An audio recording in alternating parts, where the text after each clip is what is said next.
सभी भक्तों के प्रति प्रणति सादर करता हूँ। स्वीकार करेंगे। जय श्री कृष्ण, दंडवत प्रणाम।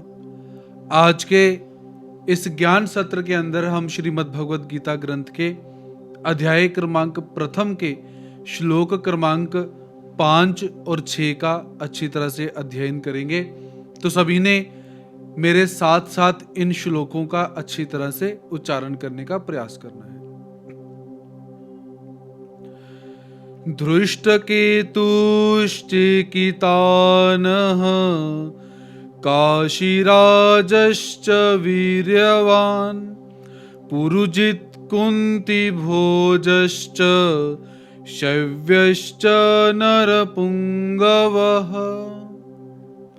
युधामन्युश्च विक्रान्त उत्तमौजाश्च वीर्यवान् सौभद्रो द्रौपदेयाश्च सर्व एव महारथः। धृष्टकेतु चेकितानः काशीराजश्च वीर्यवान् पुरुजित् कुन्तिभोजश्च शैव्यश्च नरपुङ्गवः युधामन्युश्च विक्रान्त उत्तमौजाश्च वीर्यवान् सौभद्रो द्रौपदेयाश्च सर्व एव महारथः।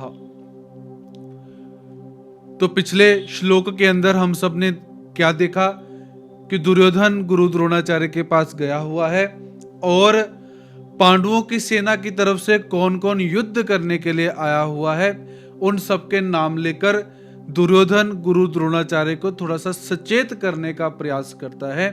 तो अब पांडवों की सेना में कौन कौन से महारथी आए हुए हैं उनका नाम लिया जा रहा है। तो सबसे पहले यहां पर भीम अर्जुन के समान जो पराक्रमी है, युयुधान है, राजा विराट है, द्रुपद है, इनका नाम लिया गया। तो अब आगे इन श्लोकों के अंदर दुर्योधन क्या कहता है, आइए हम इसका अच्छी तरह से अध्ययन करते हैं। तो दुर्योधन यहां पर अगले महारथी का नाम लेते हुए क्या कहता है, धृष्टकेतु। यह धृष्टकेतु शिशुपाल का पुत्र है। तो दुर्योधन गुरु द्रोणाचार्य से कहता है कि हे गुरुदेव, ये जो धृष्टद्युम्न है कितना मूर्ख है। इसके पिता को भगवान श्री कृष्ण महाराज जी ने अपने सुदर्शन चक्र से मार दिया था।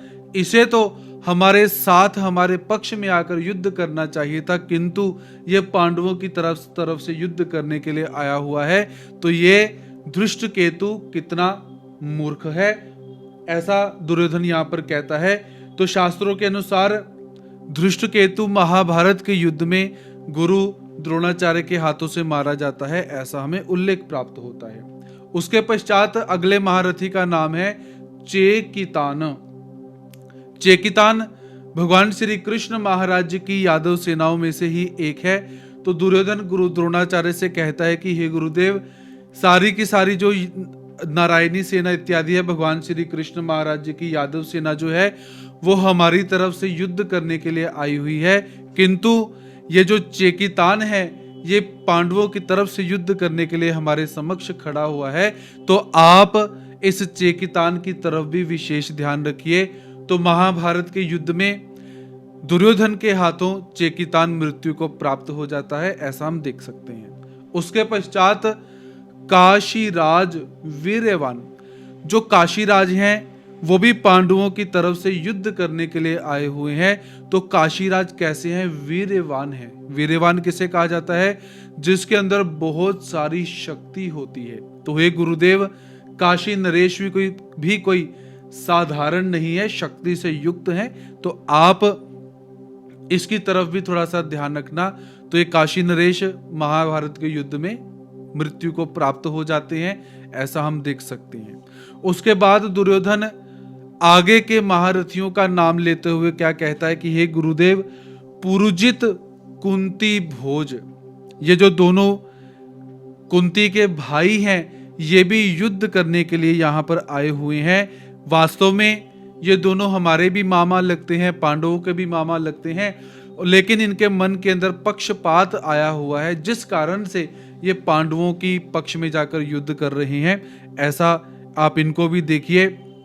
तो महाभारत के युद्ध में पुरुजित और कुंती भोज ये दोनों गुरु द्रोणाचार्य के हाथों से मृत्यु को प्राप्त हो जाते हैं, ऐसा हम देख सकते हैं। उसके पश्चात नरपुंगवः शैव्यश्च, शैव्य जो है वो राजा युधिष्ठिर का ससुर है। तो ये ससुर भी कैसे हैं? नरपुंगव, नरपुंगव अर्थात नरों में जो श्रेष्ठ हैं। तो ये भी राजा युधिष्ठिर के जो ससुर हैं, युद्ध करने के लिए आए हुए हैं। आप भी इनको अच्छी तरह से यहाँ पर देख लेना। और ये भी पांडवों की तरफ से ही युद्ध करने के लिए सामने खड़े हुए हैं। उसके पश्चात युधामन्युश्च विक्रांत उत्तमोजाश्च वीर्यवान।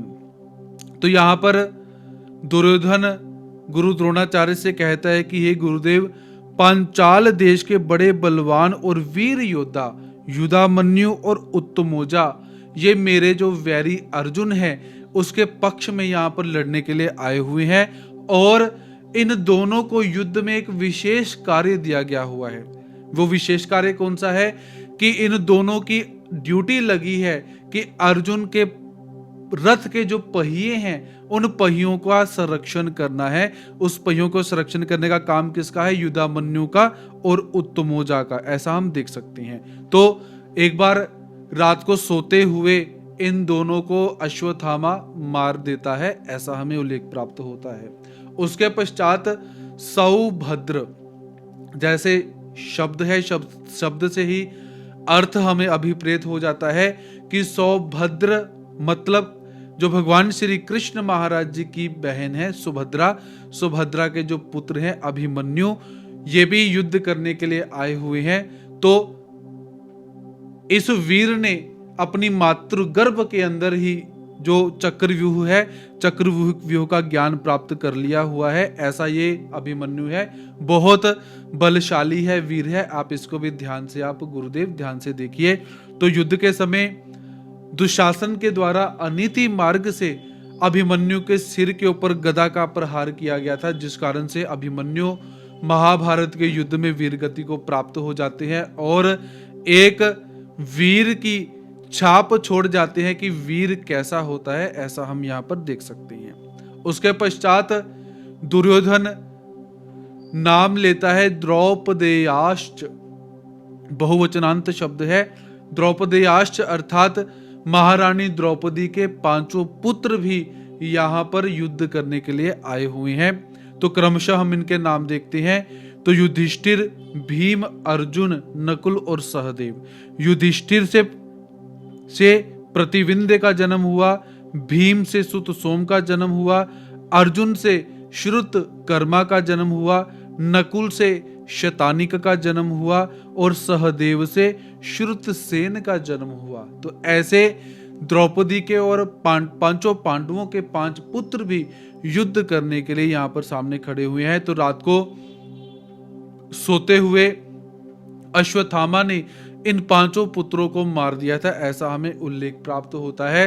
तो हे गुरुदेव, ये सारे के सारे कैसे हैं? सामान्य योद्धा नहीं है, ये सारे के सारे सर्व एव महारथः, सभी के सभी महारथी हैं। तो महारथी किसे कहते हैं? पिछले श्लोक में भी हमने देखा था कि जो शस्त्र और शास्त्र के अंदर प्रवीण होता है, जिसे ज्ञान भी होता है, थ्योरिकल ज्ञान भी है, प्रैक्टिकल ज्ञान भी है, शस्त्र और शास्त्र दोनों में प्रवीण है, और जो युद्ध में अकेले ही 10,000 धनुर्धारी योद्धाओं का संचालन कर सकता है, कि वहां 10,000 योद्धाओं से युद्ध कर सकता है, उन्हें महारथी कहा जाता है। तो ऐसे ये सारे के सारे महारथी हैं। तो हे गुरुदेव, आपसे मैं नम्र निवेदन करता हूं कि आप थोड़ी सी भी ढील इस युद्ध में न बरतें, सचेत होकर के युद्ध करें और सचेत होकर रणनीति बनाएं, ताकि हम इस युद्ध को जीत सकें। तो ऐसे दुर्योधन जो है गुरु द्रोणाचार्य को पांडवों की सेना के जितने महारथी आए हुए हैं उन सबका परिचय देता है। तो आज के लिए इतना ही। अगले श्लोक में पुनः आप सबके समक्ष उपस्थित होने का प्रयास रहेगा। तब तक के लिए जय श्री कृष्ण, दंडवत प्रणाम।